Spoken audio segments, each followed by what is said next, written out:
ኢትዮጵያ ራሷን በምግብ ለመቻል በምታደርገው ጥረት በስንዴ ምርታማነት ላይ የተመዘገበ ያለው ውጤት ለሌሎች የአፍሪካ ሀገራት ተሞክሮ የሚወሰድበት መሆኑን የአፍሪካ አረንጓዴ አብዮት ጥምረት አግራ ፕሬዚዳንት አሊስ ሩዌዝ ገለጹ።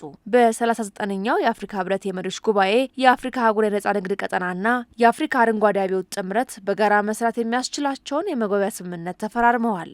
የአግራ ፕሬዚዳንት አሊስ ሩዌዝ ስምምነቱ የአርሶ አደሮችን ህይወት ለማሻሻል የንግድ መሰናክሎችን ለመቅረፍ ብሎም ውጤታማ የንግድ ትስስር ለመፍጠር እንደሚያግዝ ነው የገለጹት። የመግባቢያ ስምምነቱ በአፍሪካ ውስጥ ቀልጣፋ ቀጠናዊ የንግድ ሰንሰለትን ለመገንባት ማስቻል ነው። አፍሪካ እርስ በርስ መገበያየት ከቻለችና የግብርና ውጤቶችን ወደ ሀገሪቷ ለማስገባት በየዓመቱ የምታወጣውን ወጪ $100 ቢሊዮን ለማስቀረት ያስችላል። ቀጠናዊ የንግድ ሰንሰለትን ቀልጣፋ ማድረግ ከቻልን የግብርና ውጤት በቀጠናው በቀላሉ መዘዋወር ይችላሉ። ስምምነቱ አፍሪካ ምርትን ከውጭ ለማስገባት የምታወጣውን ወጪ ለመቀነስ እንደሚረዳ የጠቆሙት ፕሬዚዳንቷ አህጉሪቱ በየዓመቱ $100 ቢሊዮን ወጪን እንደምታወጣም ተናግረዋል። በሁለቱ ተቋማት መካከል የተደረሰው ስምምነት አፍሪካውያንን በንግድ ለማስተሳሰር እንደሚያግዝም ገልጸዋል። ኢትዮጵያም ራሷን በምግብ ለመቻል በምታደርገው ጥረት በስንዴ ምርታማነት ላይ እያስመዘገበች ያለው ውጤት የሚደነቅ ስለመሆኑም ተናግረዋል።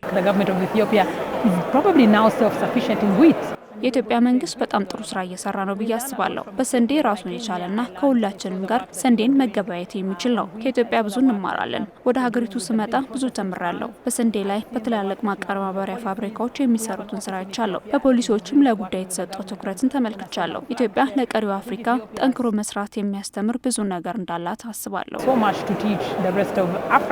የአፍሪካ ነጻ ንግድ ቀጠና ዋና ጸሐፊ ዋምኬሌ ሜኔ በስምምነቱ ወቅት ባደረጉት ንግግር በአፍሪካ የንግድ ሰንሰለትን በማጠናከር ምርቱ ተመርቶ ለግብይት እስከሚውል ድረስ የተሳለጠ አገልግሎት እንዲኖር ለማስቻል እየተሰራ መሆኑን ጠቁመዋል።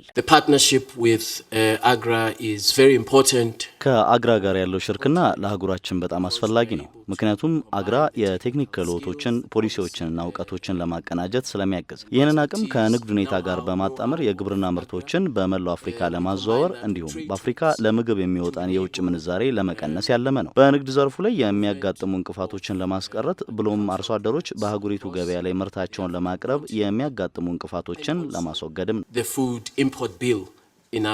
በሁለቱ ተቋማት መካከል ላለፉት 3 ዓመታት ዘርፈ ብዙ ስራዎች ሲከናወኑ መቆየታቸው የተገለጸ ሲሆን አጋርነቱ በሀገሪቱ የምግብ ዋስትናን ችግር ለመፍታት የሚያስችል የ3 ዓመት ስምምነት ነው። እንዲሁም ቀጠናዊ የንግድ ሰንሰለትን በመገንባት የአፍሪካን የግብርና መዋቅር ለማዘመን እንደሚያስችል ተገልጿል።